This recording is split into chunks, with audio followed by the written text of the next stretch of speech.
नमस्कार दर्शकवृन्द, मिथिला नेपाल टेलिभिजनको प्रदेश बहसमा म नारायण आचार्य यहाँहरूलाई हार्दिक स्वागत गर्छु। दर्शकवृन्द, मुलुक सङ्घीयतामा गइसकेको छ, राज्यको पुनर्संरचना भएको छ, त्यो अनुसारका विधिसम्मत नीतिगत कुराहरू पनि संस्थागत हुँदै जाने क्रम जारी छ। तर प्रदेशको औचित्यतामाथि ठुलो प्रश्नचिह्न खडा भएको छ। त्यसकारणले प्रदेशसँग सम्बन्धित व्यक्तिहरूको, राजनीति गर्ने राजनीतिज्ञहरूको, नेताहरूको यसप्रतिको अवधारणा जनताको बीचमा समय समयमा आउनुपर्छ।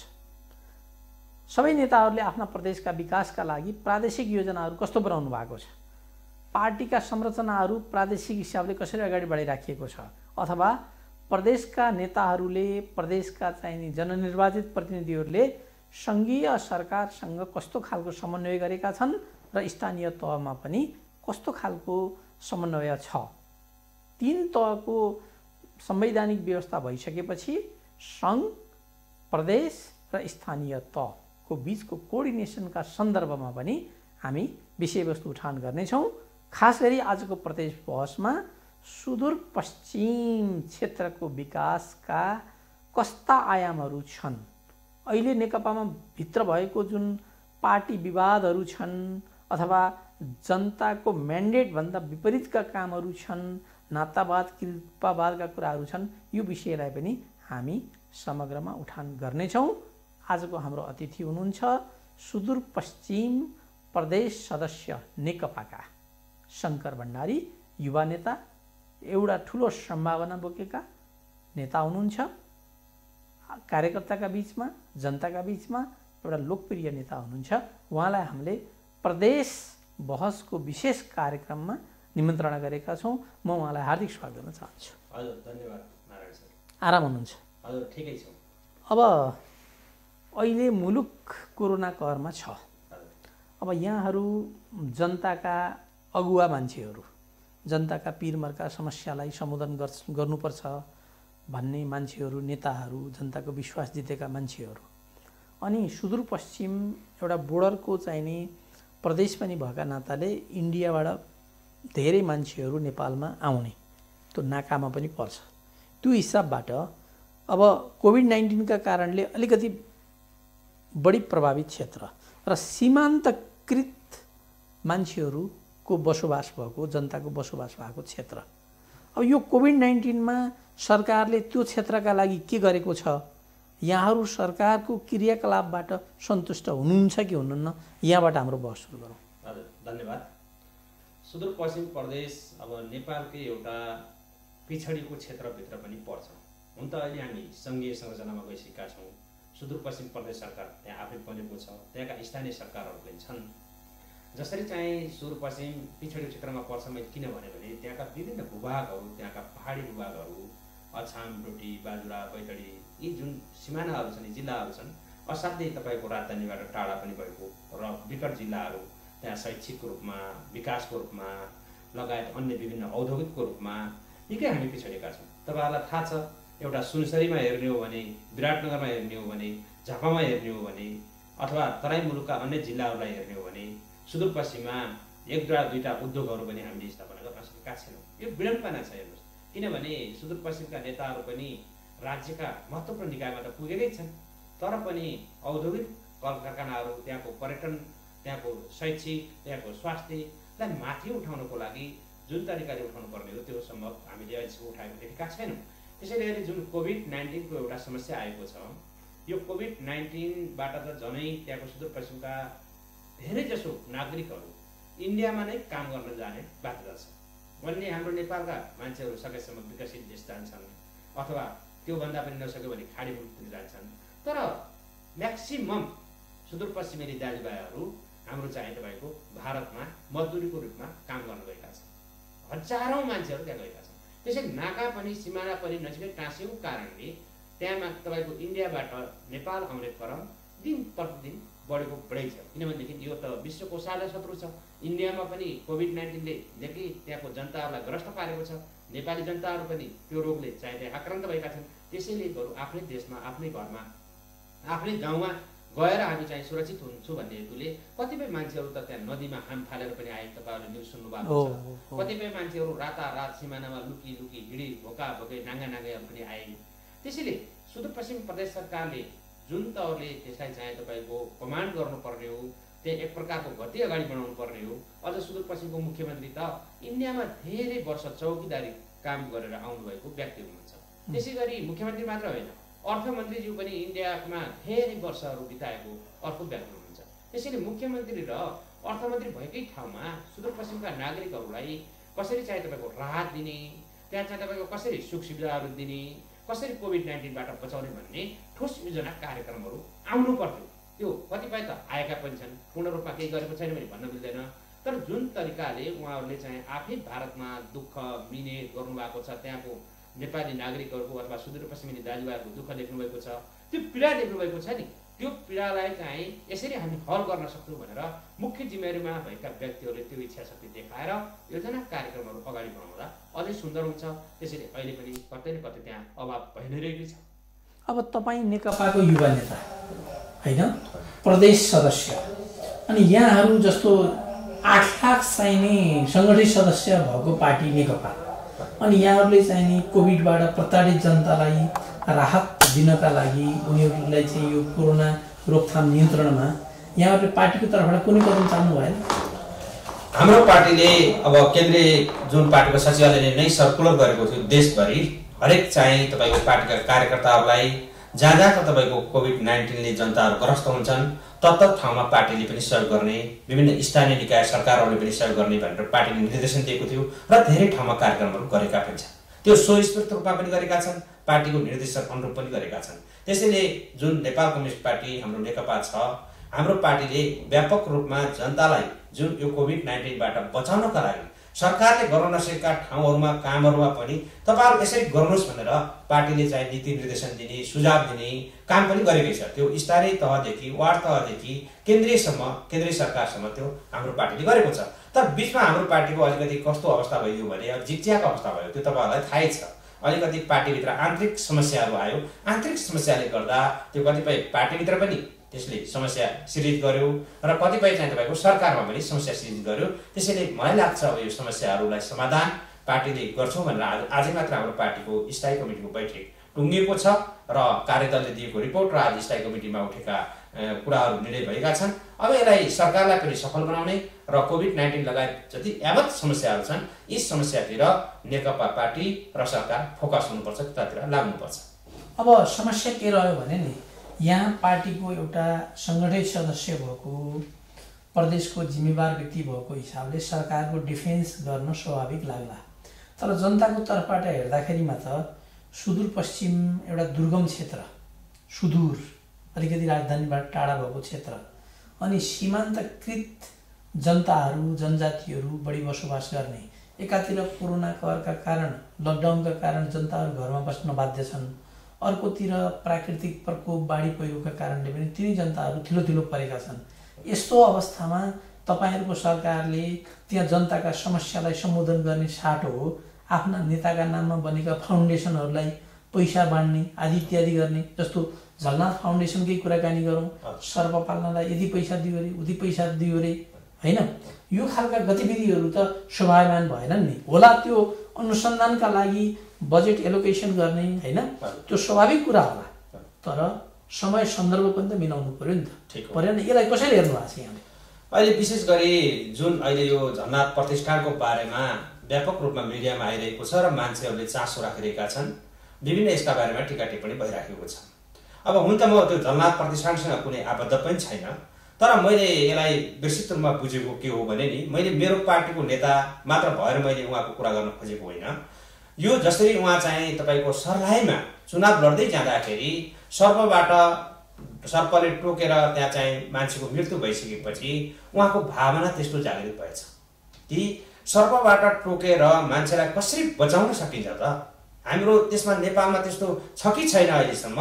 सर्पबाट मान्छेलाई बचाउनको लागि के गर्ने भन्ने विषय वस्तुमा उहाँले चाहिँ अब सर्प पालेर त्यसको चाहिँ एन्टिभाइरस बनाएर कसरी नेपालका नागरिकहरूलाई सर्पको टोकाइबाट बचाउन सकिन्छ भन्ने दृष्टिकोण, त्यो विचार उहाँको त्यसरी आएछ। मैले मेरो जानकारीमा आए अनुसार वर्षेनी लगभग 2500 मान्छेभन्दा बढी चाहिँ सर्पले टोकेर मान्छेहरूको मृत्यु भएको खबरहरू जताततै हामी पढ्न पाउँछौँ। त्यो यावत व्यापक रूपमा तराईका जिल्लाहरूमा सर्पले टोक्ने धेरै त्यस्ता घटनाहरू हामीले भेटाएका छौँ। त्यो मधेसतिर, तराई मुलुकतिर अनि यस्तो ठाउँमा टोकिसकेपछि उहाँहरूको अहिले यो झलनाथ प्रतिष्ठानको के योजना कार्यक्रम रहेछ भने यसरी चाहिँ तपाईँको वर्षेनी 2500 भन्दा बढी नागरिकको मृत्यु भयो भने हामीले हाम्रै नेपालमा सर्पबाट कसरी नागरिकहरूलाई बचाउन सकिन्छ भन्ने किसिमले अहिले त्यो चाहिँ तपाईँको सर्प पाल्ने कुराहरू नेपालमा अहिलेसम्म कसैले पालेका त्यसरी पाल्ने योजना गरेर त्यो सर्पबाट बचाउने अहिलेसम्म छैन। हामीले त्यो किटहरू पनि चाहिँ इन्डियाबाट वर्षेनी 10 करोडको चाहिँ ल्याउनु पर्दो रहेछ। हेर्नुहोस्, 10 करोड रुपियाँ त हामीले एन्टी चाहिँ तपाईँको जुन सर्पबाट बचाउने छ त्यसलाई चाहिँ हामीले त्यो मात्रै आयात गर्नुपर्ने अवस्था छ। त्यसैले यो कुरालाई एउटा ठुलो चाहिँ प्रोजेक्टको रूपमा, जस्तै मेरो जानकारी अनुसार प्रदेश नम्बर 2 को यो गौरवकै आयोजना भनेर प्रदेश सरकारले स्वीकार गरिसकेको छ। त्यसमा कुनै पनि झलनाथ खनाल डाइरेक्ट आफै प्रत्यक्ष आएर उहाँले चाहिँ त्यता तपाईँको कुनै भ्रष्टाचार गर्यो कि भन्ने कुराहरू अहिलेसम्म छैन। यदि भ्रष्टाचार गर्यो भने त भोलि पर्सि जनताहरूले चाहिँ क्वेसन उठाउला। किन गर्नुपर्ने? उहाँ एउटा देशको प्रधानमन्त्री भइसक्नु भएको छ, पार्टीको अध्यक्ष भइसक्नु भएको छ, हाम्रो पार्टीको वरिष्ठ नेता हुनुहुन्छ। त्यसैले चाहिँ उहाँ कुनै पनि त्यसमा संलग्न नभएर एउटा झलनाथ प्रतिष्ठान बनाइएको छ। त्यो झलनाथ प्रतिष्ठानले आफ्ना योजना कार्यक्रमहरू दीर्घकालीन रूपमा हामी यसरी जान्छौँ, नेपालमा सबै सर्पबाट जुन मृत्यु भइरहेको नागरिकहरू छ उहाँहरूलाई बचाउँछु भन्दा यो राम्रै कुरा हो। अहिलेको समय सन्दर्भ त्यो कति मिल्यो कति मिलेन त्यो आफ्नो ठाउँमा छ, तर यो 72 करोडको जुन कुरा आएको छ यो पनि अहिलेको लागि मात्रै होइन, 5 वर्षको लागि केन्द्रीय सरकार, प्रदेश सरकार र स्थानीय सरकार, किनभने प्रदेश सरकारले त्यसलाई एउटा गौरवको आयोजनामै राखेको कारणले त्यसलाई चाहिँ तपाईँको विभिन्न सरकारहरूले बजेट छुट्याएको जस्तो मलाई लाग्छ। हो, विभिन्न अन्य जुन प्रतिष्ठानहरू छन् अन्य प्रतिष्ठानहरूले पनि यस्ता कुराहरू सिक्दै यसरी चाहिँ तपाईँको जनतालाई कसरी राहत दिन सकिन्छ भन्नेतिर लाग्नुपर्छ। हो, हाम्रा पार्टीका कयौँ चाहिँ त्यस्ता भयो भने ती कतिपय गुट परिचालन गर्ने टाइपका पनि छन् प्रतिष्ठानहरू, त्यो गुट भन्दा पनि यस्ता किसिमका कामहरू गर्नुपर्छ जस्तो मलाई लाग्छ। त्यसैले झलनाथ प्रतिष्ठानको जुन छ अब उसको कामकाजलाई त भोलि पर्सि हामी हेरौँला, तर चाहिँ अहिले जुन प्रकारको ध्येय उद्देश्य राखेको छ त्यो प्रकारले गर्दा त्यसलाई हामीले सबैले ठिक हो भन्ने किसिमले बुझ्नुपर्ने हुन्छ। अलि बेमौसमी चाहिँ भयो। अब अहिले कोभिड-19बाट हामीले सबै काम त कोभिड-19लाई फोकस गर्ने हो, तर अन्य कामहरू पनि सँगैसँगै लिएर जानुपर्छ। हेर्नुहोस्, फेरि सबै कोभिड-19मा फोकस हुने तर अन्य कामहरू गर्दै नगर्ने भन्ने त हुँदैन नि। त्यो 72 करोड खालि चाहिँ तपाईँको झलनाथ प्रतिष्ठानमा अब रोकिदियो भने होइन, अथवा अरू कुनै काममा रोकिदियो भने कार्यक्रमहरू जस्तो यहाँ युवा हुनुहुन्छ, बुझ्नु भएको छ सबै कुराहरू। असङ्गठित क्षेत्रका ज्याला मजदुरी गर्ने मजदुरहरूले 24 घण्टा भोकमा जीवनयापन गरिराखेका छन्। भोक, हिजो पनि एउटा समाचार सुनिएको थियो, एउटा विद्यार्थीले धेरै लामो समयसम्म उसले भोकका कथाहरू लेख्यो र 1-1.5 घण्टा हिँडेर टुँडिखेलमा खाना खानको लागि, रत्न पार्कमा खाना खानको लागि चाहिँ ऊ आएछ। उसको डायरी हेर्दाखेरिमा उसले भोकै भोक मात्रै उसले लेखेको। यस्तो अवस्थामा हामीले ठिक छ दीर्घकालीन योजनाहरू बनाउने, अनुसन्धान गर्ने यी राम्रा कुरा होलान्, तर अहिले तत्काल त जनताको पेट भरिनु पर्यो। अहिले तत्काल जनता त कोभिड-19 को महामारीबाट मुक्त हुनु पर्यो। यो कुरालाई पार्टीले फोकस गर्नु पर्दैन हो। झलनाथ प्रतिष्ठान खोलेको एराउन्ड 8 वर्ष बितिसकेको छ। हेर्नुहोस्, यो अहिले खोलेर अहिले 70 करोड दिएको कुरा होइन। 8 वर्ष अघिदेखि यो त भोलि पर्सि सर्पको एउटा रिसर्च सेन्टर हुनसक्छ। त्यहाँ चाहिँ तपाईँको विभिन्न विद्यार्थीहरू रिसर्च गर्न जान सक्छन्, धेरै विज्ञहरू त्यहाँ रिसर्च गर्न जान सक्छन्। त्यो प्रतिष्ठानले चाहिँ तपाईँको एउटा हस्पिटलाइजको रूपमा हाम्रो देशैभरि 7वटा प्रदेशमा लागू गर्न सक्छ। त्यो प्रतिष्ठानका आफ्ना योजना कार्यक्रमहरू होला। विश्वका अन्य मान्छेहरू पनि आएर त्यो चाहिँ प्रतिष्ठानमा रिसर्च गर्न सक्छन्। जस्तै अहिले पनि नेपालीहरू मैले सुनेअनुसार थाइल्यान्ड जान्छन्, अन्य विकसित देशहरूमा जान्छन् त्यसलाई पनि रिसर्च गर्नको लागि। त्यसैले अहिले जुन तपाईँले कुरा गर्नुभयो, सडकमा भोकमरी छ, मजदुरहरूले खाना पाएका छैनन्, विद्यार्थीहरूको समस्या छ, यो कुरामा त राज्य असाध्यै गम्भीर रूपमा अगाडि बढ्नुपर्छ। कतै न कतै चुकेको छ। किन चुकेको छ भने सडकमा मान्छेहरू अहिले पनि खाना नपाएर भौतारिरहेका छन्। मैले पनि अस्ति एउटा मात्र भिडियो हेरेको थिएँ। त्यो चाहिँ तपाईँको घरबेटीले घरबाट निकालिदिएर न चाहिँ तपाईँको बस्ने बास छ। अब दैनिक बिहानदेखि बेलुकासम्म काम गरेर खाने मजदुरले भाडा तिर्न सकेन होला। भाडा तिर्न नसकेले कोही त्यस्ता निर्दयी घरबेटीहरू पनि छन् नि।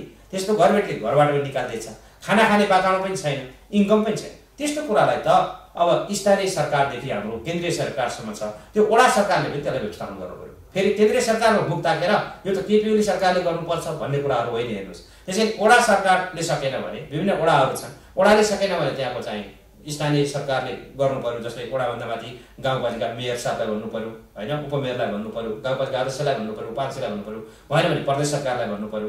त्यसरी चाहिँ तपाईँको जानु पर्यो। तर राज्यले पनि के गर्नु पर्यो, ठोस नीति गर्नु पर्यो। जस्तै अहिले जति पनि यस्ता आवाजहरू सुनिएका छन्, भोकमरीका आवाजहरू, खान नपाएर सडकमा भौतारिएका मान्छेहरूका आवाजहरू, तिनलाई त राज्यले व्यवस्थापन गर्नु पर्यो नि। जस्तै अन्य विश्वका विकसित देशहरूले के गरेका छन् भने जस्तै रोजगार कमाएकाहरूलाई यति पर्सेन्टेज हामी सरकारले दिन्छु भनेर भनेका छन्। हो, तिनीहरू त धेरै विकसित देश छन्, धेरै पुँजी होला, धेरै साधन स्रोतले सम्पन्न होलान्, हाम्रो देश अलिक गरिब होला, नसक्ला। तर केही न केही पर्सेन्टेज त सकिन्छ नि।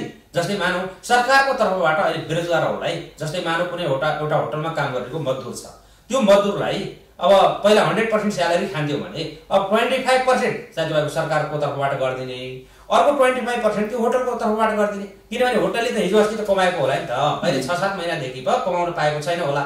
25-50% दियो भने पनि राहत भयो नि। जस्तै स्कुलकै सन्दर्भमा जीवन रक्षा, जस्तै स्कुलकै सन्दर्भमा, विभिन्न उद्योग धन्दाहरूकै सन्दर्भमा 25% सम्बन्धित कम्पनीले, सम्बन्धित चाहिँ उद्योग व्यापारहरूले हाल्ने 25% तपाईँ राज्यले दिने भने त 50% भयो भने त 50% केही नेपालीको बानी छ, अलिकति आर्जित गरेर यसो बचाएर पनि राखेका होलान्। तर त्यस्तो बचाउँदै नबचाएको सम्पूर्ण नागरिकहरू त राज्यले जिम्मेवारी लिनै पर्छ। हेर्नुहोस्, किनभने त्यो हाम्रो संविधानमै उल्लेख छ।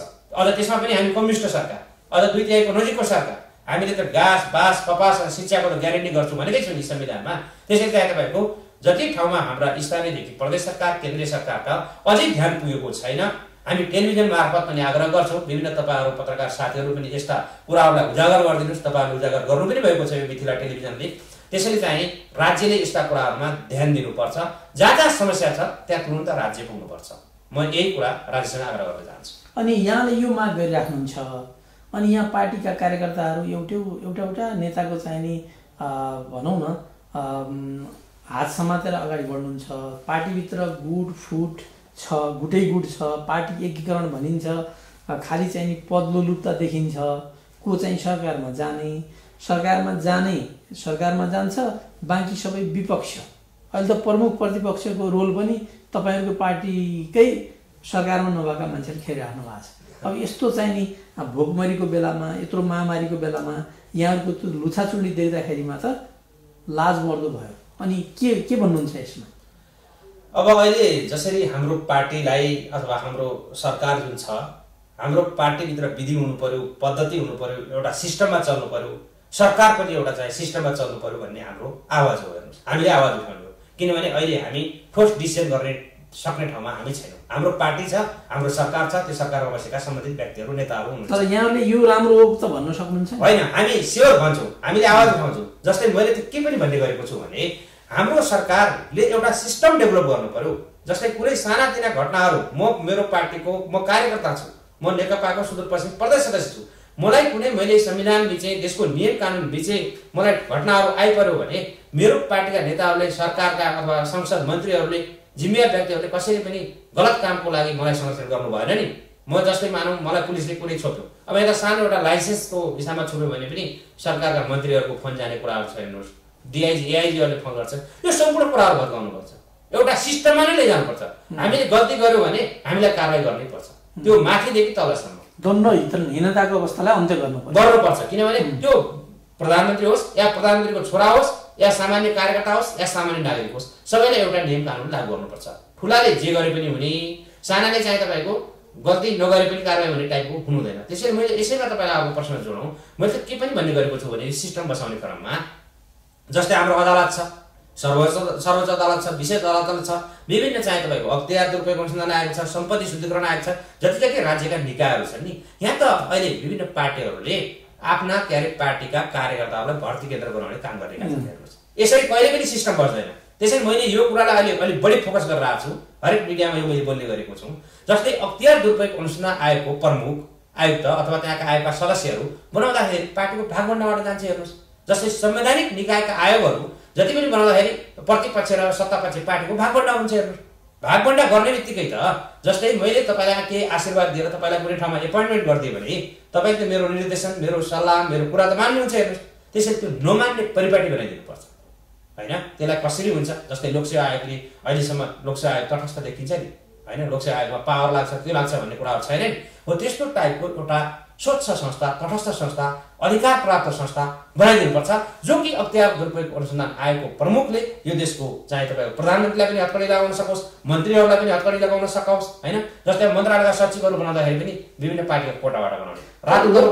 एउटा कुरा मैले शङ्कर भण्डारीज्यूको कुरालाई कहाँनिर खण्डन गर्नै पर्ने अवस्था सिर्जना भयो भने नि, तपाईँ कम्युनिस्टहरू गणतन्त्रको कुरा गर्नुभयो होइन, सर्वहारा वर्गको अधिनायकत्व स्थापित गर्ने कुराहरू गर्नुभयो। यहाँहरूका धेरै दर्शन छन्, अरूका कम छन्। यहाँहरूको मार्क्सवाद छ, लेनिनवाद छ, माओवाद छ, स्टालिनवाद छ, संसारका सबै वादहरू ल्याएर आफ्ना दस्तावेजहरूमा हुल्नु भएको छ। तर यहाँहरूकै चाहिँ वर्चस्व राज्यमा कायम भएको बेलामा देशमा सबैभन्दा भ्रष्ट भनेर गनिएका मान्छे सर्वसम्मतिले अख्तियार दुरुपयोग अनुसन्धान आयोगको प्रमुख भएका छन् नि। नाम लिन त परेन। पञ्चायतदेखि गनाएका शक्तिका आधारमा, पैसाका आधारमा मुख्य मुख्य अखाडा जमाएर बसेका छन् होइन। र अहिले जनताले अस्वीकृत गरेका 5 वर्ष धैर्य गर्न सकिन्न, 2 वर्ष धैर्य गर्न सकिन्न। तपाईँका पार्टीमा कतिजना, यहाँलाई बढी थाहा होला, मलाई त बाहिरको मान्छे मलाई चाहिँ थाहा हुँदैन, कतिजना जनताले यो अवधिमा तिमीलाई हामी म्यान्डेट दिन सक्दैनौँ होइन, तिमी हाम्रो जनप्रतिनिधि होइन भने मान्छेलाई चोर बाटोबाट लिएर गएर राष्ट्रिय सभामा लैजाने, तपाईँहरूको लोकतन्त्रको यो उपहास होइन। के भन्नुहुन्छ यहाँ? सही कुरा गर्नुभयो नारायण सर तपाईँले। हाम्रो मार्क्सवादले, लेनिनवादले, हाम्रो जति जति वाद छन्, स्टालिनवाददेखि जति जति कम्युनिस्टको दर्शन छ, यो कम्युनिस्टको दर्शनले चाहिँ तपाईँको भ्रष्टाचारी व्यक्तिलाई, जनताबाट एकचोटि तिरस्कार भइसकेका व्यक्तिहरूलाई, यो जुन जुन प्रकारको अब भ्रष्टाचारमा लिप्त भएका मान्छेहरू छन् अथवा एउटा जनताको कठघरामा उभिएका छन्, तिनीहरूलाई विभिन्न ठाउँमा चान्स दिनुपर्छ। अझ पनि त्यसमा नेपालका शक्तिशाली विभिन्न संवैधानिक निकायहरूमा ल्याउनुपर्छ भन्ने भन्दैन हेर्नुहोस्। त्यो कसले भन्छ त भने ती जुन तिरस्कार भएका व्यक्तिहरू छन् नि, ती तिरस्कार भएका व्यक्तिहरूले ती नेताहरूलाई रिजाएका हुन्छन्। ती नेताहरू बिक्री भएका छन् हेर्नुहोस्। ती पैसाका हिसाबमा हुन्, या कुनै पावर सेन्टरको आधारमा बिक्री भएका होलान् होइन, अथवा कुनै व्यक्तिगत स्वार्थबाट प्रेरित भएर बिक्री भएका होलान्। उहाँहरूको कारणले गर्दा लोकतन्त्रमा अलिकति कता कता गनाएको हो कि भनेर जनताले व्यापक रूपमा त आवाज उठाएकै छ नि। हामी त्यसमा कुरा लुकाउनै पर्ने छैन, किनभनेदेखि त्यो राजाको पालाको पनि त्यही भएको हुन्छ होइन। अनि त्यसपछि चाहिँ तपाईँको त्योभन्दा पहिला विभिन्न शासनकालमा पनि ती मान्छेहरू नै भएका हुन्छन्। फेरि चाहिँ तपाईँको गणतन्त्र आइसकेपछि पनि ती मान्छेहरू पोलिटिकल नियुक्तिमा भएका हुन्छन्। त्यसले त धेरै चाहिँ तपाईँको राजनीतिमा विदिष्ट छाएको छ हेर्नुहोस्। त्यसैले त मैले यो के भन्ने गरेको छु भने नि, यस्तो कुनै पनि कुराहरू हुनु हुँदैन। विभिन्न संवैधानिक निकायदेखि लिएर, विभिन्न आयोगदेखि लिएर, विभिन्न नेपालका महत्त्वपूर्ण ठाउँदेखि लिएर एउटा नेपालको एउटा सिस्टममा लिनुपर्छ भन्ने मैले अघि तपाईँलाई भने नि। त्यसैले गर्दा अहिले जुन तपाईँले फेरि अर्को प्रश्न जोड्नुभयो, सायद त्यो राष्ट्रिय सभातिर, राष्ट्रिय सभाकै कुरा हो। जस्तो वामपन्थीको कुरा गरौँ, उहाँलाई चाहिँ राष्ट्रिय सभामा लैजाने खालको एक्सर्साइजहरू भइरहेको छ। उहाँ आफैले पनि स्वीकार गर्नुभएको छ। उहाँ जस्तो राम्रो नेता, सम्भावना बोकेको, सबैले विश्वास गरेको नेताले आफैले म जान्न भने पनि हुन्थ्यो। नारायण काजी हिजो माओवादी को चाहिँ पृष्ठभूमिबाट आउनुभएको नेता, उहाँलाई राष्ट्रिय सभामा किन जानु परेको थियो होइन। यी यावत कुरा छन् नि त। जनताले त अस्वीकृत गरेको मान्छे हो नि। 2 वर्ष पर्खौँ, त्यसपछि चुनाव लड्दा हुन्छ, अथवा सुरुमै चाहिँ पार्टीको समानुपातिकतिरबाट गए हुन्छ। व्यवस्था त छ नि त। असाध्यै ठिक कुरा हो, किनभनेदेखि राष्ट्रिय सभा भनेको एउटा स्थायी सभा हो। राष्ट्रिय सभामा विभिन्न विज्ञता हासिल गरेका व्यक्तित्वहरू, विभिन्न चाहिँ तपाईँको समाजले डाइजेस्ट गरेका व्यक्तिहरू होइन। अब त्यस्तो व्यक्तिहरू हुनुपर्ने ठाउँमा विभिन्न एउटा नियम कानुनहरू त्यहाँ बनाउनु पर्ने ठाउँहरूमा अहिले कस्तो भइदियो भने, तपाईँले अघि कतिजना भन्नुभएको थियो, 6 जना चाहिँ तपाईँको राष्ट्रिय सभा सदस्यहरू हारेका व्यक्तिहरू मनोनित भइसकेका छन्। 1 जना फेरि पाइपलाइनमा हुनुहुन्छ, पार्टीले डिसिजन गरिसकेको छ। अब उहाँलाई अब सरकारले सिफारिस गरेर राष्ट्रपतिबाट मनोनयन गर्ने प्रक्रियामा हुनुहुन्छ। अब पार्टीले निर्णय गरिसकेपछि सायद त्यो पनि होला। त्यसैले बडा दुःख लाग्दो छ हेर्नुहोस्। किनभनेदेखि वडा सदस्यमा म यदि वडा सदस्य चुनावमा लडेको छु भने, वडा सदस्यमा चुनाव लड्ने मान्छेको त बढीमा के हुन्छ, म तपाईँलाई भन्छु, जिल्ला समन्वय समितिको संयोजक हुने एउटा राइट्स हुन्छ। अत्यन्त बढी भयो भने, अत्यन्तै बढी भयो भने होइन, एउटा सम्भावना होइन, म्याक्सिमम जाने भनेको।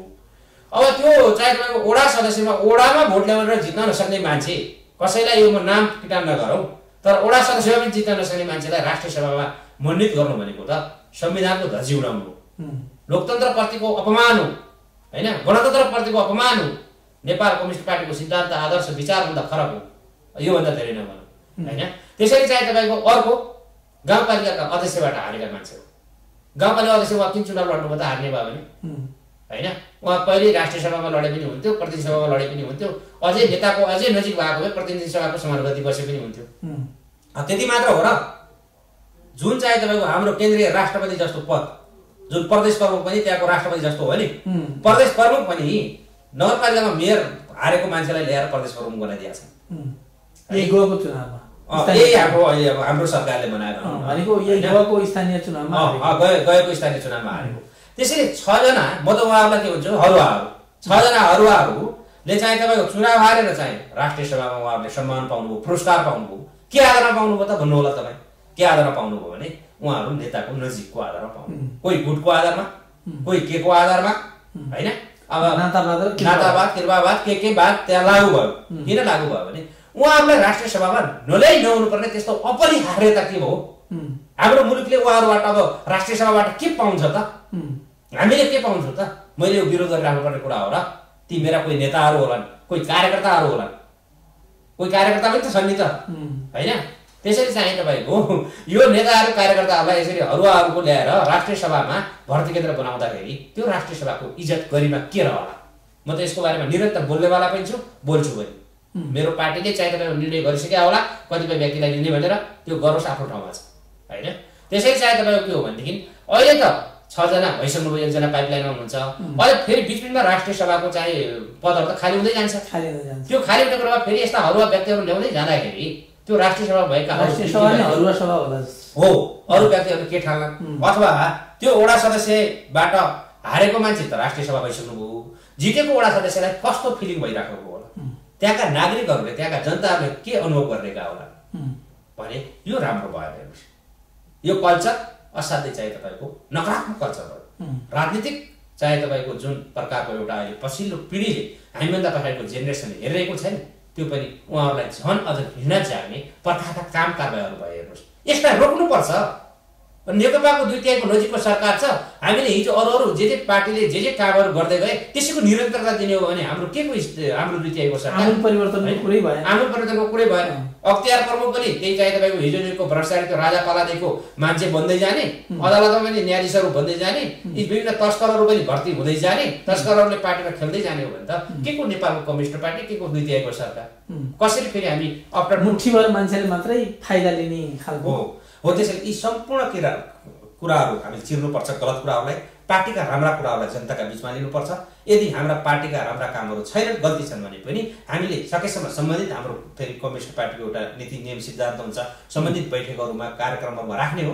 अब अहिले त बैठक त्यस्ता हुने चान्सै छैन कोभिड-19 को कारणले पनि होइन अब यस्तो बेला हामी मिडिया मार्फत पनि जनतालाई हामीले जागरुक बनाउने हो र जनताहरू पनि अब जागरुक हुनु जरुरी छ सबैले बोल्नुपर्छ यो गलत परम्पराको जस्तै म यसैमा अर्को कुरा तपाईँलाई जोडिहालौँ अब हरेक चिजमा चाहिँ तपाईँको क्राइटेरिया छ नि तपाईँको टिचरहरूलाई प्राइभेट टिचरहरूलाई यति हुनुपर्ने निवामीको हुनलाई यति हुनुपर्ने माविको हुनलाई यति मापदण्डहरू तोकेका छन् हरेक क्षेत्रमा तोकेका छन् राजनीतिकमा मापदण्ड के हो त त्यो तपाईँको 12-15 वर्ष जेल बस्ने बित्तिकै त्यही हो मापदण्ड सबै अथवा तपाईँको 10 वर्ष अगाडि पोलिटिक्समा निरन्तर झोला बोकेर लागेको मापदण्ड त्यही हो यो कुरा पनि अब हाम्रो पार्टीले चेन्ज गर्नुपर्छ नेपालमा यो एउटा कुरा एउटा बौद्धिक डिस्कसन गर्दाखेरिमा तपाईँको चाहिँ ल मेकर्स भन्छ नि पद चाहिँ ल मेकर्स सांसदहरू भनेका ल मेकर्स अब उनीहरू अनपढ होइन त्यसमा नेताको चाहिँ चाकडी गरेर चाचुचा भन्छ नि चाकडी चुक्ली चाप्लुसी गरेर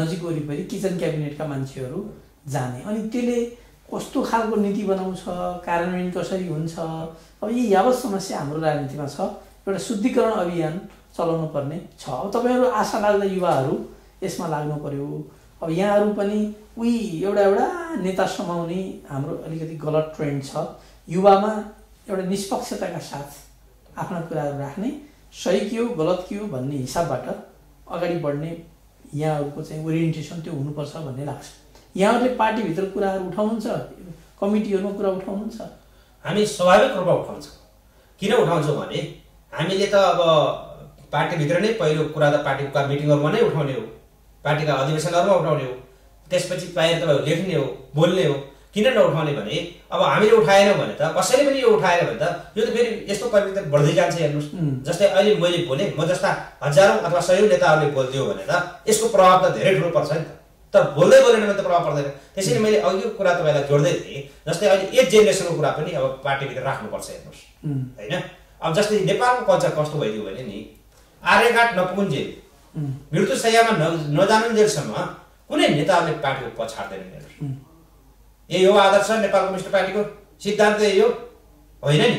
कुनै पनि पार्टीको होइन यो, मेरो पार्टीको मात्रै कुरा भएन। मैले नेपाली काङ्ग्रेसको पार्टीका नेता पनि अहिलेको अध्यक्ष हुनुहुन्छ, उहाँले बोलेको बुझ्नै सकिन्न होइन। एउटा कार्यक्रममा भाषण गर्न जानुहुन्छ, अर्कै पठाइदिनुहुन्छ, किनभने त्यो उमेरले उहाँलाई दोष होइन कि उहाँको उमेरलाई दोष हो होइन। अब कतिपय उमेरमा पनि असाध्यै एक्टिभ मान्छेहरू पनि छन् होइन, सोह्रोडोलोमा ननागौँ।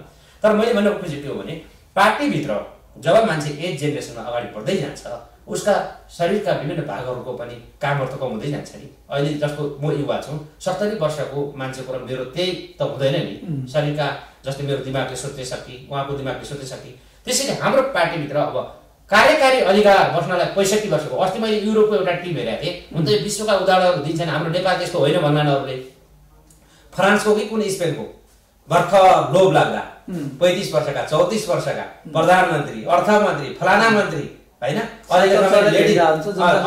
लेडिजहरू आहा सुन्दर होइन, एउटा 30-35 वर्षको 40 वर्षको फ्रेस चाहे तपाईँको देशको प्रधानमन्त्री, मन्त्री, अर्थमन्त्री भएर राम्रोसँग स्ट्रेट भएर हाँक्ने हो भने एक जेनेरेसनले पनि डिफ्रेन्ट हुन्छ क्या, जोस हुन्छ, जाँगर हुन्छ होइन, विभिन्न नलेजहरू हुन्छ होइन। जस्तै मलाई नै 60 वर्षमा पछाडि सांसद बनाइदिँदाखेरि मलाई त्यति जोस पनि हुँदैन, त्यति इच्छा शक्ति पनि हुँदैन, त्यो झोला बोदा बोदा हैरान भइसकेको हुन्छ। तर अहिले म राज्य कुनै महत्त्वपूर्ण जिम्मामा जान सक्यो भने मैले पक्कै नै पनि केही न केही नयाँ परिवर्तन गर्न सक्छु। त्यसै चाहिँ तपाईँको हाम्रो राजनीतिमा पनि 65 वर्ष उमेर भइसकेपछि राजनीतिको सक्रिय भूमिकाबाट, सक्रिय जिम्मेवारीबाट बिदा हुनुपर्छ र राज्यलाई विभिन्न सुझाव सल्लाह, आफ्नो पार्टीलाई, आफ्नो सरकारलाई विभिन्न सुझाव सल्लाह दिने त्यो अर्को चाहिँ तिर त्यसलाई रूपान्तरण गर्नुपर्छ। यहाँ त के भइदियो भने अब हाम्रो दुईटै पार्टीका अधिवेशन हुने कुराहरू छन्। हेर्नुहोस् महाधिवेशन हाम्रो चाहिँ चैतको 25 देखि 30 गते छ, यही चाहिँ तपाईँको 77 सालको। नेपाली काङ्ग्रेसको माघ फागुनमा कहिले छ होइन। अब नेपाली काङ्ग्रेसको शेरबहादुर देउबा फेरि पार्टी अध्यक्ष हुनुलाई अहिले 4 वर्षमा विभाग गठन नगरेका अहिले विभाग गठन गरेर आफ्नो मान्छेहरूको भर्ती केन्द्र बनाउनु भएको छ। खैर अब यो राजनीतिक विवाद भनेको अविरल बग्ने नदी जस्तै हो, यो अगाडि बढ्छ, जीवित पार्टीको विवादहरू हुन्छन्, यो सकारात्मकतिर मुखरित होस् भन्ने कामना गरौँ। अब यहाँ सुदूरपश्चिम प्रदेशको चाहिँ नि प्रदेश सदस्य नेकपाको सत्तारूढ दलको सुदूरपश्चिम प्रदेशमा अहिले नयाँ भनौँ न यो निर्वाचनभन्दा पछाडि, स्थानीय निर्वाचन र आम निर्वाचनभन्दा पछाडि विकासका लागि के कस्ता पहलहरू भएको यहाँले अनुभूति गर्नुभएको छ? अब अहिले जुन तपाईँको सङ्घीय संरचनामा देश गइसकेपछि विकासको क्रमबाट त बढेको नै छ, किनभने त्यो स्थानीय भौतिक संरचनाहरू हुन्, सडकका संरचनाहरू हुन्, अन्य विविध संरचनाहरू हुन्, किनभने बजेट गाउँमुखी केन्द्रित भएको छ। हो त्यो बजेटलाई पनि कता न कता नियमन गर्नुपर्ने हो कि जस्तो लागेको छ। हेर्नुहोस्, जस्तै प्रदेशले स्थानीयको होइन, प्रदेशको केन्द्रले त्यस्तो केही न केही गर्ने एउटा मापदण्ड पनि राख्ने हो कि, किनभने कस्तो भइदिएको छ भने स्थानीय सरकारमा पनि जम्मै नकारात्मक कुरा त नगरौँ, तर पनि यो भ्रष्टाचारको अखडा बढिरहेका छन्। हेर्नुहोस्, ती एउटा एनजिओ आइएनजिओ जस्तो रूपान्तरण भएका छन्। गाउँपालिकाको अध्यक्ष अथवा नगरपालिकाको मेयरलाई फुल पावर अधिकार छ अनि उनले त्यहाँ जे पनि गरेका छन्। हेर्नुहोस्, कतिपय ठाउँमा मेयरको बोलचाल छैन, कतिपय ठाउँमा गाउँपालिका अध्यक्ष कार्यकारीको बोलचाल छैन, मार्च खान नपाए है। त्यसैले चाहिँ तपाईँको यस्ता विकृति विसङ्गतिहरूलाई रोक्नुपर्छ।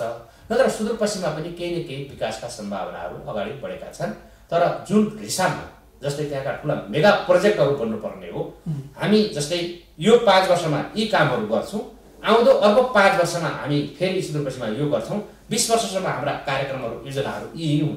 सुदूरपश्चिम प्रदेशलाई नेपालकै एउटा नमुना प्रदेश बनाउन अथवा विकासको फड्कोमा, विकासको गतिमा अगाडि बढाउन हाम्रा योजना कार्यक्रमहरू यी हुन् भनेर प्रस्तुत हुनु पर्थ्यो, त्यो अभाव देखिएको छ। तर एउटा कुरा के छ भने यहाँहरूले प्रतिगमनको विरोध गर्नुहुन्छ होइन, प्रतिक्रियावादको विरोध गर्नुहुन्छ। अब यो नाम राख्दा सुदूरपश्चिम भनेर पञ्चायतकालीन नाम, त्यति बेला बाटोघाटो बनिएको थिएन, यो टेक्नोलोजीको विकास भएको थिएन। अब अहिले पनि यहाँहरूले चाहिँ सर्वसम्मतिले सुदूरपश्चिम प्रदेश भनेर जुन निर्णय गर्नुभयो नि, त्यो नकारात्मक नामबाट सुरु भयो। अहिले सुदूर भन्न मिल्ने छैन। कसरी सुदूर, कहाँबाट सुदूर होइन। स्थानीय सरकारको हामीले जुन कन्सेप्ट बनायौँ होइन, आखिर त्यहाँको त प्रदेश पनि त्यही छ, गाउँपालिका पनि त्यही छ, नगरपालिका पनि त्यही छ, काठमाडौँबाट पो सुदूर होला र। त्यस कारणले यो नाममा चाहिँ अलिकति नकारात्मकता भयो, हामीले गलत निर्णय गऱ्यौँ अथवा सुझायौँ, अब यहाँ त हुइपका आधारमा निर्णय हुन्छन्, खबरदार यसो गरेर नगर्ने भन्ने हुन्छ। यो यहाँलाई कस्तो लाग्छ? हाम्रो कस्तो परम्परा छ भने नि हरेक कुराहरूमा एउटा कमन कन्सेप्ट बनाउने, एउटा सहमति खोज्ने, त्यो सहमतिका आधारमा अगाडि बढ्ने भन्ने परम्परा छ। त्यो पनि कस्तो छ भनेदेखि अब तत्कालीन नेकपा एमाले र तत्कालीन नेकपा माओवादी केन्द्र बनेको हाम्रो झन्डै दुईटा पार्टी एकता भएको अब 2.5-3 वर्ष पुग्न थाल्यो। यो दुईटा पार्टीको पनि मिलाउनु पर्ने, अन्य विभिन्न काङ्ग्रेस पार्टीदेखि अन्य पार्टीहरूको पनि मिलाउनु पर्ने। सायद मलाई लाग्छ सुदूरपश्चिम प्रदेश भनेर जुन नामाङ्करण भएको छ त्यहाँ सबैको सहमतिको आधारमा, जस्तै खप्तर प्रदेश राख्दाखेरि फेरि अर्को सहीपाल प्रदेश राख्नु पर्छ भन्ने एउटा त्यहाँको पर्यटकीय गौरवको अथवा नदीको प्रसिद्ध नदीको नाममा यो प्रदेश भन्न सकिन्छ। कुनै चाहिँ तपाईँ विभिन्न नदी, विभिन्न पर्यटकीय स्थल, विभिन्न धार्मिक स्थलको नामबाट राख्दाखेरि पनि एकले भन्दा अर्कोको चाहिँ तपाईँको विवाद जिग्ने, त्यसरी यो सबैको एउटा साझा नाम, कमन नामबाट राखौँ भन्ने दृष्टिकोणबाट यो नाम राखेको होला जस्तो मलाई लाग्छ। तर म के भन्छु भने म यो नामले मात्र चाहिँ तपाईँको त्यहाँको विकास हुने, त्यहाँ अग्रगतिमा जाने, त्यहाँ नजाने भन्ने हुँदैन। नामले केही फरक पार्दैन। तर नेगेटिभिटी त सुरु भयो नि त। नेगेटिभिटी भनेको अब हिजोकै चाहिँ तपाईँको नामको आधारमा अब त्यसलाई चाहिँ तपाईँको गर्दाखेरि हिजोकै संरचना रह्यो कि भन्ने हुन्छ। जस्तै हिजो के थियो भने सम्पूर्ण नेपालको ढाका टोपी पनि फेरौँ भन्ने मान्छेहरू थिए, दौरा सुरुवाल पनि लगाउनु हुँदैन भन्ने कन्सेप्ट भएका मान्छे, राष्ट्रिय झन्डा फेरौँ पनि भन्ने थिए है। यो गणतन्त्र आइसक्यो, अब कहाँ यो राष्ट्रिय झन्डा राख्ने, नेपालको नामै पनि परिवर्तन गरौँ भन्ने मान्छेहरू थिए। त्यसैले यी सबै म त नामको पछाडि भन्दा पनि हाम्रो त्यो सुदूरपश्चिम प्रदेशलाई कस्तो प्रदेश बनाउने, त्यहाँको लिडरसिप गर्ने जुन नेताहरू हुनुहुन्छ, जुन अहिले जिम्मेवारीमा हुनुहुन्छ, उहाँहरूले त्यो कन्सेप्ट ल्याएर अगाडि बढ्नुपर्छ। ठुला ठुला गौरवका आयोजनाहरू, अब हजारौँ मेगा प्रोजेक्टहरू त्यहाँ कसरी बनाउने बिजुलीको क्षेत्रमा, पर्यटकीय स्थल जस्तै हाम्रो खप्तर छ, तपाईँको माथि गएर चाहिँ तपाईँको रामारोसन छ, अस्ति धेरै बाढी पहिरो गयो, यस्ता धेरै छन् सुदूरपश्चिममा पर्यटकीय स्थल बन्न सक्छ, एउटा पर्यटकीय स्थलको हब बन्न सक्छ हेर्नुहोस् होइन। त्यसलाई चाहिँ तपाईँको कसरी एजुकेसनको राम्रो ठाउँ बनाउन सक्ने, स्वास्थ्यको विषयमा त्यहाँका सुदूरपश्चिमका नागरिकलाई त्यहाँ राम्रो सुविधा सम्पन्न भएका हस्पिटलहरू चाहिँ तपाईँको खोल्न सक्ने होइन। विभिन्न त्यहाँका जडीबुटीको फेरि सम्पन्न धनी जस्तै छ हाम्रो होइन, जलस्रोतमा, जडीबुटीमा, पर्यटनमा राम्रो सम्भावना भएको ठाउँ छ। त्यसलाई कसरी तपाईँको क्याच गर्ने सरकार र कसरी चाहिँ तपाईँको त्यहाँ डेभलप गर्ने भन्ने कुराहरू प्रदेश सरकारले, अब हुन्छ यो अहिले सुरुमा बनेको प्रदेश सरकार बनेको सम्पूर्ण त्यहाँ नियम कानुनहरू बनाउन चाहिँ तपाईँको समय पनि खर्च भयो होला, तर पनि एउटा दीर्घकालीन सोच राखेर तत्कालीन रूपमा यी कामहरू गरौँ, अब दीर्घकालीन रूपमा यी काम गरौँ भनेर एउटा कन्सेप्ट बनाउन सकिन्छ हेर्नुहोस्। किनभनेदेखि विश्वका कयौँ जति पनि विकसित भएका देशहरू छन् नि, ती सबै विकासोन्मुख देशबाट विकसित भएका हुन् होइन। कुनै चाहिँ तपाईँका ती जति पनि अहिले जस्तै खाडी मुलुकै हेरौँ न, दुबईलाई हेरौँ न, दुबई कस्तो थियो, त्यत्रो प्रचण्ड गर्मीका बावजुद त्यहाँका नागरिकहरू कस्ता थिए, कतार कस्तो थियो, त्यहाँ कस्तो हालत थियो होइन। त्यहाँको म्युजियमहरूमा अहिले पनि घुम्न जाँदाखेरि हामीले त्यो देखेका थियौँ। हाम्रो जस्तै त्यो जातोहरू छन् त्यहाँ, यसरी चाहिँ तपाईँको मुसलले चामल पिन्नेहरू त्यहाँ छन् होइन। हाम्रै संरचनाबाट नेपाल जस्तो छ त्यस्तै ठाउँबाट जाने हो। तर मेन कुरा के हो भने नेपालको चाहिँ तपाईँको लिडरसिप गर्ने व्यक्ति जुन एउटा दीर्घकालीन सोच राखेर नेपाललाई कायापलट गर्छु, मेरा सम्पूर्ण स्वार्थहरूलाई परित्याग गर्छु भन्ने राजनेता अझै हामीले पाउन सकेका छैन। अब हामी कार्यक्रमको एकदम अन्तमा आएका छौँ, निर्धारित समय सकिन लागेको छ। जाँदा जाँदै यहाँले भन्नै पर्ने अहिलेको परिस्थितिमा केही छुटेका कुरा छन् भने संक्षेपमा बताइदिनुहोस्। हजुर, मोटामोटी त धेरै कुरा आइसक्यो। अब विशेष गरी आज हाम्रो पार्टीको स्थायी कमिटीको बैठक थियो, त्यो अहिले प्रश्न आएन। स्थायी कमिटीको बैठक टुङ्गिएको मैले अहिले भर्खरै मिडियाबाट जानकारीमा पाएको छु। अब यो स्थायी कमिटीको मिटिङ त टुङ्ग्यो, यो असार 10 गतेदेखि बसेको मिटिङ हो हेर्नुहोस्, लामो समय बस्यो। किनभनेदेखि नेकपा पार्टीको एउटा सुदूरपश्चिम प्रदेश सदस्य बस्न पाएन, हजुर पार्टीको कुरा पनि आइदियोस् भनेर सुन्न खोज्नु भएको होला। त्यसैले यसमा म केही भन्न चाहन्छु, असार 10 गतेदेखि पार्टीको बैठक बेला बेला बस्छ, फेरि बेला बेला हाम्रो पार्टीभित्र निकै समस्याहरू थियो हेर्नुहोस्, अन्तरसमस्या चर्केको थियो, पार्टी चाहिँ तपाईँको फुट्छ कि भन्ने भावना बाहिर आइरहेको थियो होइन। त्यस्तो बेलामा आज हाम्रो पार्टीले जुन अस्ति एउटा बिचमा कार्यदल बनाएको थियो 6 सदस्यीय विष्णु पौडेलको संयुक्तमा, त्यो कार्यदलले बुझाएको प्रतिवेदन अनुसार दुईटै पार्टीका अध्यक्षद्वय सचिवालय कमिटी बैठक बसेर स्थायी कमिटी आज टुङ्ग्याएको छ। पार्टीलाई अब विधि पद्धतिमा चलाउने, राजनीतिक नियुक्तिहरू सरकारले चाहिँ पार्टीसँग समन्वय गरेर गर्ने, विभिन्न चाहिँ तपाईँको राष्ट्रिय अन्तर्राष्ट्रिय प्रकारका कुनै निर्णयहरू गर्नुपर्ने भयो भने त्यो पार्टीसँग समन्वय गरेर सरकारले गर्ने। अब माथिको चाहिँ तपाईँको मन्त्रीमण्डल पनि समावेशीको आधारमा, समानताको आधारमा, दक्षताको आधारमा, क्षमताको आधारमा त्यो चाहिँ तपाईँको मन्त्रीमण्डल पनि चेन्ज गर्ने र प्रदेशका सरकारहरू पनि आवश्यकताका आधारमा त्यही आधारमा मुख्यमन्त्री मन्त्रीहरू चेन्ज गर्ने र पार्टीलाई एक ढिक्का रूपमा अगाडि बढाउने भन्ने निर्णय गरेको छ। यो निर्णय लागू होस्, फेरि हिजो अस्तिको जस्तै फेरि निर्णय गर्ने, फेरि आफ्नो मनपरी ढङ्गले एकलौटी ढङ्गले स्वैच्छिक ढङ्गले अगाडि बढ्न सक्यो भने पार्टी चाहिँ तपाईँको राम्रोसँग जाँदैन, सरकार पनि राम्रोसँग जाँदैन। अहिले तत्कालीन समस्या भनेको कोभिड-19को समस्या छ। नेपाली जनताहरू यो कोभिड-19बाट कसरी चाहिँ नेपाली जनताहरूलाई सुख सुविधा दिलाउन सकिन्छ, नेपाली जनताहरूलाई राहत दिलाउन सकिन्छ, त्यो उद्योग व्यवसाय कल कारखानाहरू हुन्, मजदुरहरू हुन्, गरिब निमुखा वर्गहरू हुन्, उहाँहरूलाई खान बस्न लाउन र स्वास्थ्यको चाहिँ ग्यारेन्टी सरकारले गर्ने प्रकारका प्याकेजका कार्यक्रमहरू अगाडि सार्नुपर्छ। यदि सार्न नसक्ने मन्त्रीहरू त्यस्तो छ भने उहाँहरूलाई टिकाउ गर्नुपर्छ। नयाँ मन्त्रीमण्डल नयाँ सेट ल्याएर जिम्मेवारी दिएर उसले के भूमिका गरेको छ, कुन प्रकारले जनताका बिचमा राम्रो कामको डेलिभरी दिन सकेको छ कि छैन, त्यो प्रधानमन्त्रीले हेरेर अगाडि बढ्नुपर्छ र जनतालाई चाहिँ तपाईँको राहतका कार्यक्रम दिनैपर्छ। यसरी सडकमा भौतारेर घुमेका नागरिकहरू भोकभेटमा जुन रोइरहेका नागरिकहरू छन् त्यसमा रोइरहेका नागरिकहरूका आँखाका आँसु हामी कसैले देख्नु नपरोस्। धेरै धेरै हस्, धन्यवाद। समय र सम्वादका लागि आभारी छौँ। हस्, धन्यवाद। दर्शकवृन्द, हामीले आजको प्रदेश बहसमा कुरा गऱ्यौँ शङ्कर भण्डारी, युवा नेता, एउटा ज्वलन्त युवा हुनुहुन्छ, धेरै कुरा बुझेको मान्छे हुनुहुन्छ, सुदूरपश्चिमबाट प्रतिनिधित्व गर्नुहुन्छ। हामीले भनेको सुदूरपश्चिम बहुआयामिक हिसाबबाट विकासको दिशातिर मुखरित होस्, हाम्रो शुभकामना र शुभेच्छा छ। अर्को प्रदेश बहसमा अर्को विशेष अतिथिका साथ हामी उपस्थित हुनेछौँ। त्यति बेलासम्मको लागि म नारायण आचार्य यहाँहरू बीचबाट बिदा हुन चाहन्छु। सबैले आफ्नो ख्याल राख्नुहोला। मिथिला नेपाल टेलिभिजन सबैका लागि, सधैँका लागि। हस्त नमस्कार।